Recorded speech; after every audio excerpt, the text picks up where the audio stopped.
ভবানীপুরের ভূমিকন্যা মমতা ব্যানার্জিকে সমর্থন করতে আজকে কিন্তু পথে নেমেছে ছাত্র পরিষদের ছাত্রছাত্রীরা।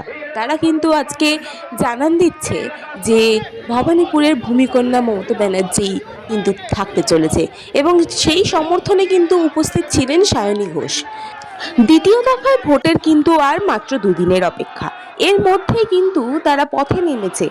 ছাত্র পরিষদের একজন প্রার্থীর সাথে আজকে কথা বলে নেব। কি মনে হয়? আমাদের ভালো লাগছে যে একজন একজন মুখ্যমন্ত্রীকে যুক্ত করার জন্য প্রধানমন্ত্রী সহ গোটা দেশের নেতৃত্ব এখানে এসে গেছে। দিদিকে যে ওরা ভয় পায় সেটা আমরা বুঝতে পারছি, কিন্তু বাংলার রায় ইতিমধ্যে 152 সিটে নির্বাচন হয়েছে। এখানে কম করে 110 থেকে 150 সিট আমরা পেতে চলেছি এবং বাকি যে 142 পড়ে আছে সেটাই মানুষ দল করে বাংলার মন্ত্রী, বাংলার কন্যা মমতা বন্দ্যোপাধ্যায়কে 2080 করতে চলেছেন। আমরা জিততে চলেছি, এ বিষয়ে কোনো সন্দেহ নেই।